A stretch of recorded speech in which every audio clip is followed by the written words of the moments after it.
السلام علیکم۔ آج ہم یونٹ نمبر 6 سے سبق نمبر 18 سبق کا نام ننھے صحابی کی بلند خوانی کریں گے۔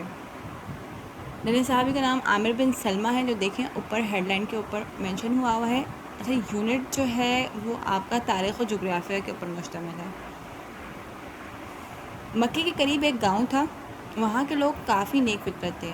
انہیں جب پیارے نبی صلی اللہ علیہ وسلم کی نبوت کی خبر ملی تو انہوں نے دل سے اسلام قبول کرنے کا ارادہ کر لیا، مگر وہ لوگ مکہ کے قافلوں سے ڈرتے تھے، اس لیے اسلام سے اپنی محبت چھپاتے تھے۔ وہ لوگ اس راستے پر آ کے کھڑے ہو جایا کرتے تھے جہاں سے مکے کے قافلے گزرا کرتے تھے۔ جیسے ہی مسلمانوں کا کوئی قافلہ وہاں سے گزرتا، یہ لوگ بے تابی سے حضور اکرم صلی اللہ علیہ وسلم کی خیریت دریافت کرتے اور مسلمانوں سے کہتے ہیں، ہمیں اپنے نبی صلی اللہ علیہ وسلم کی باتیں بتاؤ۔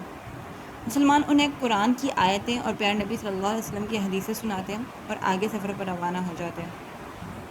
ان نیک فطرت لوگوں میں ایک بچہ بھی تھا جس کا نام عامر تھا۔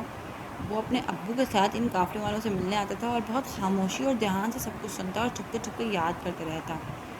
جب مکہ شہر فتح ہوا اور مسلمان پیارے نبی صلی اللہ علیہ وسلم کے ساتھ اس شہر میں داخل ہو گئے تو آس پاس کے قبیلے پیارے نبی صلی اللہ علیہ وسلم کے پاس آنے لگے تاکہ اسلام قبول کریں۔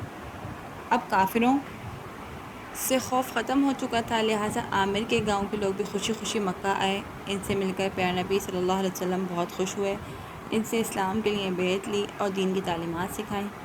گاؤں والوں نے کہا، آپ ہم میں سے کوئی امام مقرر فرما دیں جو ہمیں نماز پڑھائے اور دین کی تعلیم دے۔ پیارے نبی صلی اللہ علیہ وسلم نے فرمایا، تم میں سب سے زیادہ قرآن کی صورتیں جسے یاد ہوں وہ تمہارا امام ہے۔ سب لوگوں نے پلٹ کر ایک 7 سالہ بچے کی طرف دیکھا۔ بچہ ڈرتے ڈرتے کھڑا ہوا اور بولا، یا رسول اللہ صلی اللہ علیہ وسلم، مجھے قرآن کی سب سے زیادہ صورتیں یاد ہیں۔ بچوں، یہ وہی عامر بن سلمہ رضی اللہ تعالیٰ عنہ تھے جو قافلے والوں سے سن سن کے قرآن یاد کر لیتے تھے۔ پیارے نبی صلی اللہ علیہ وسلم نے عامر کو پیار سے گلے لگا لیا۔ دیکھا بچوں، چھوٹے چھوٹے بچے بھی رسول اللہ صلی اللہ علیہ وسلم سے کتنی محبت کرتے تھے کہ رسول اللہ صلی اللہ علیہ وسلم کو دیکھا بھی نہیں تھا اور ان سے محبت کرنا شروع ہو گئے تھے۔ جس طرح رسول اللہ صلی اللہ علیہ وسلم بچوں سے شفقت اور محبت کا مظاہرہ کرتے تھے، اسی طرح بچے بھی آپ صلی اللہ علیہ وسلم سے اس قدر ہی محبت کرتے تھے۔ آپ نے دیکھا کہ جب کوئی انسان اچھا کام کرنا چاہتا ہے تو اس کی عمر نہیں دیکھی جاتی بلکہ اس کا کام دیکھا جاتا ہے۔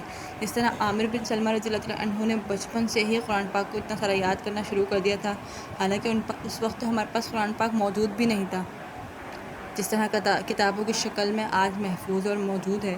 اس ٹائم تو لوگ جاتے تھے اور سنا کر آتے تھے، تو عامر بن سلمہ رضی اللہ تعالیٰ عنہ نے دیکھیں سن سن کے قرآن پاک کتنا سارا یاد کر لیا تھا۔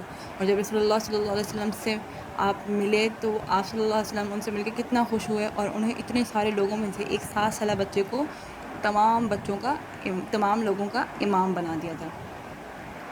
انسان جب نیک فطرت اور اچھے کام کرتا ہے تو اللہ تبارک و تعالیٰ اس کو بھی اچھائی اور بھلائی ہی نصیب کرتا ہے۔ اس لیے اب آپ لوگوں نے یہ سوچنا ہے کہ آپ کو کتنی یعنی کہ قرآن پاک کی صورتیں یاد ہیں، اور اگر یاد نہیں ہیں تو آخر کی 10 صورتیں اور آخر کی 15 جو چھوٹی چھوٹی صورتیں ہیں وہ ضرور یاد کر لیجیے، ٹھیک ہے۔